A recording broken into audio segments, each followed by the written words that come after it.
এর যে পুরনো পাতাগুলো আছে, যেমন এই পাতাগুলো, পুরনো পাতাগুলো আমি ছেটে ফেলি।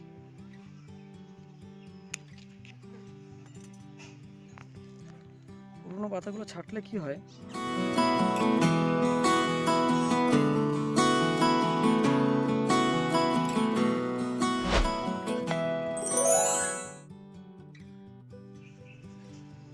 বন্ধুরা আমার এই মোটামুটি 1.5 বছর বয়সী, 1.5 বছর এখনো হয়নি, এই 1.5 বছর বয়সী পাকুড় গাছটিকে দেখুন। এটা কিন্তু একটি ডাল কাটিংয়ের চারা, মানে একটা ছোট্ট এইটুকুন একটা ডাল, মোটামুটি এরকম একটা ছোট্ট ডাল বসিয়ে এটা তৈরি, এটা একটা বনসাই করার চেষ্টা করছি। মোটামুটি 1.5 বছরেই দেখুন কি সুন্দর কিন্তু গাছটি একটা মানে সুন্দর একটা শেপ তৈরি হয়েছে। আর এর গোড়াটা দেখুন কি সুন্দর তৈরি হচ্ছে আস্তে আস্তে। তো এখন কিন্তু মানে মোটামুটি এখন এই ফেব্রুয়ারি মাসটা, ফেব্রুয়ারি মাসের শেষের দিক, এই দিকটা, এই সময়টা কিন্তু এই গাছগুলোতে প্রচুর পরিমাণে নতুন নতুন গ্রোথ আসে। এই যে নতুন নতুন গ্রোথ আসছে। তো এই সময় কিন্তু আমাদের এই গাছগুলোকে ছাঁটাই বা ডাল কাটিং করা বা হচ্ছে ব্রাঞ্চ প্রুনিং, তাছাড়া পাতা ছাঁটাই, এই সমস্ত জিনিসগুলো করার একটা আদর্শ সময়। তো এই সময়টা করতে হয় কি, এটা একটা ভালো পদ্ধতি, সেটা হচ্ছে আপনারা গাছগুলোতে এখন শেপ দিতে পারবেন, কারণ এখন ডাল বাঁকানো, ডাল ছাঁটাই করা, গাছ খুব সুন্দর বৃদ্ধি পাবে। ছাঁটাই করে দিলে নতুন নতুন সুন্দর সুন্দর ব্রাঞ্চ বেরোবে এবং সেইগুলোতে কিন্তু গাছগুলো খুব সুন্দর শেপ নেবে। গাছটা আমি পুরোপুরি দেখাতে পারছি না, কারণ আমার ব্যাকগ্রাউন্ডটা অতটা ভালো না, যার জন্য আপনারা একটু বুঝতে অসুবিধা হচ্ছে। গাছটা আর কয়েক বছর পর কিন্তু দারুণ একটা সুন্দর শেপ নেবে এবং দেখতে দারুণ সুন্দর একটি পুরনো বয়স্ক গাছের মতো লাগবে। যাই হোক, যেটা নিয়ে বক্তব্য সেটা হচ্ছে আপনারা এই সময় কিন্তু পাতা ছাঁটাই করতে পারেন, পুরনো পাতা ছেটে দিতে পারেন, তাহলে কিন্তু প্রচুর পরিমাণে নতুন নতুন পাতা বেরোবে। বা পাতাগুলো কিন্তু অর্ধেক করে দিতে পারেন, তাহলে গাছটি ভাববে যে, মানে এটা কিন্তু বনসাইয়ের একটা রুলস, গাছের পাতা যদি আপনি অর্ধেক করে দেন, এটা পাকুড় বলতে ফাইকাস রামফি, এর পাতা যদি অর্ধেক করে দেন তাহলে কী হবে, গাছ ভাববে, গাছ এই অল্প পাতার মধ্যে খাবার তৈরি করতে চেষ্টা করবে, যার ফলে পাতা গাছটি ওই অল্প জায়গায় খাবার তৈরি করাটার অভ্যাসে পরিণত হবে এবং গাছ থেকে নতুন নতুন ছোট ছোট পাতা বেরোবে। তো আমি এই সময় একটা কাজ করি কি, এর যে পুরনো পাতাগুলো আছে, যেমন এই পাতাগুলো, পুরনো পাতাগুলো আমি ছেটে ফেলি।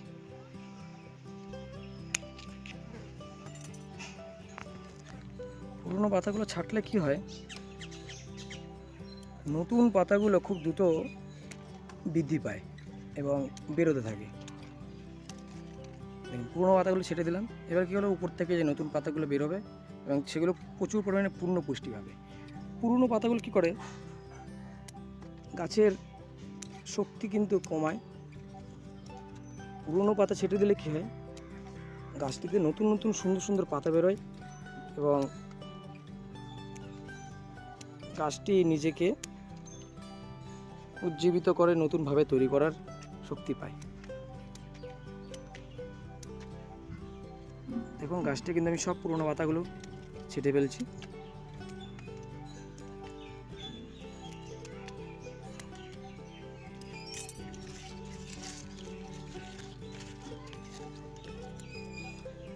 এটাকে বলে ডিফলিয়েজ করা। এই সময়টা করা যায়, মানে এই মোটামুটি এর গ্রোথের টাইমটা আপনাকে বুঝতে হবে কখন গাছগুলো ভালো গ্রোথ নেয়। তো বর্জ্যজাতীয় গাছগুলো কিন্তু মানে শীতের পরপরে কিন্তু গ্রোথ শুরু হয়ে যায় প্রচুর পরিমাণে। দেখুন এই গাছটাতে কী পরিমাণ পাতা বেরিয়েছে, এটা কিন্তু প্রচুর ডাল বেরিয়েছে। এই ডাল কিন্তু ছাঁটাই করে আমাকে ভালো ডালগুলো রাখতে হবে, যেগুলো প্রয়োজনীয় ডাল সেগুলো রাখতে হবে, বাকি ডালগুলো কিন্তু আমাকে বাদ দিতে হবে, সেগুলো অন্য কোনো ভিডিওতে বলবো। দেখুন এগুলো তো এক একটা ডালে, একটা শাখায় কী পরিমাণ নতুন নতুন ব্রাঞ্চ বেরিয়েছে। এইখানটাতে মোটামুটি 20-25 মানে 15-20টা তো ডাল হবেই যদি আমি গুনি। যাই হোক, এটা কিন্তু এই যে ডিফোলিয়াস করে দিলাম, পুরো পাতা আমি ছেটে দিলাম। এই গাছটাতেও করেছি একই রকমভাবে, এটাতেও করেছি, দেখতেই পাচ্ছেন, এটাতেও করেছি আমি। এগুলো সবই মোটামুটি 1-1.5 বছরের গাছ, মোটামুটি 1.5 বছর। 2024-এর দিকে লাগানো হয়েছিল, 2024-এর ওই সেপ্টেম্বর অক্টোবরের দিকে। এই গাছটিকেও আমি নতুন কয়েকদিন আগে ডিফোলিয়াস করেছিলাম। এটা টিপসিকটা খারাপ হয়ে গেছে, ডাল ছাঁটাই ভুলভাল হয়ে গেছিলো, কারণ আমি অতটা ভালো জানতাম না, আপনাদের মতনই আমি নতুন, নিজের মতন করার চেষ্টা করছি। এখান থেকে একটা এই যে থার্ড ব্রাঞ্চ বা এটাকে বলে লেয়ার, এটা তৈরি হচ্ছে।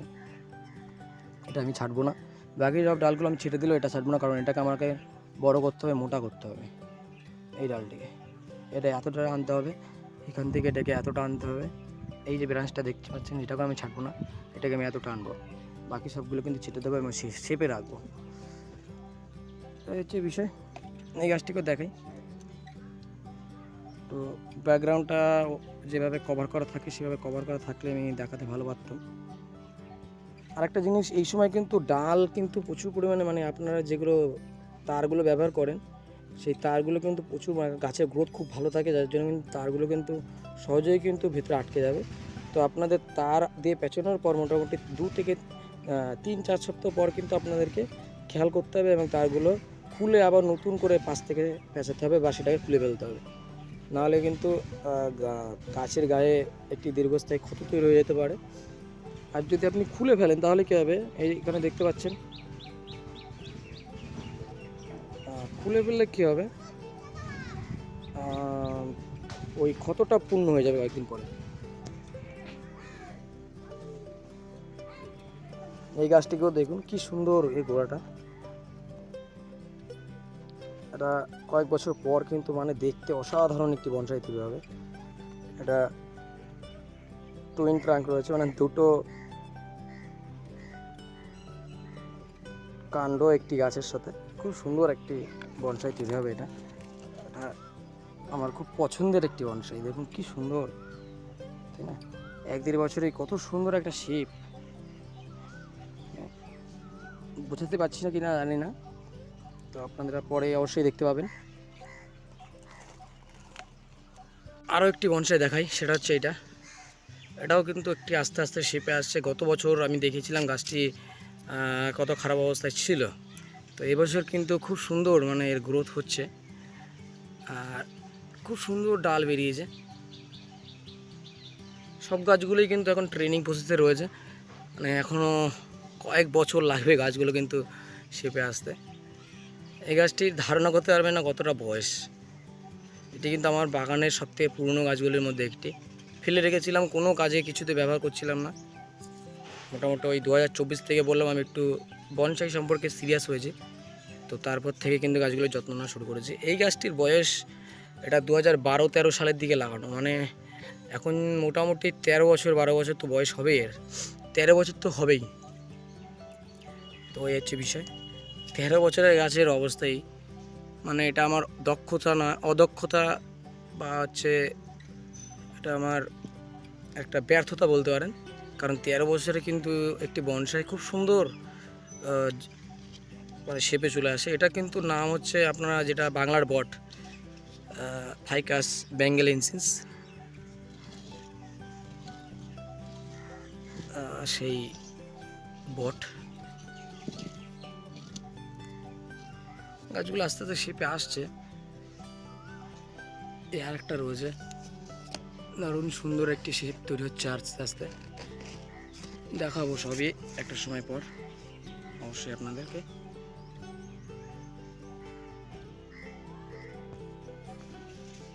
তাহলে বন্ধুরা, আজকে ভিডিওটি এই পর্যন্তই, দেখা হচ্ছে আপনাদের সঙ্গে পরবর্তী নতুন কোনো ভিডিওতে। ভালো থাকবেন, সুস্থ থাকবেন, সবার বাগান অনেক অনেক সুন্দর হোক। আর ভিডিওটি ভালো লাগলে অবশ্যই আমার চ্যানেলটি সাবস্ক্রাইব করুন, লাইক করুন এবং চ্যানেলের সাথে যুক্ত থাকুন। ধন্যবাদ।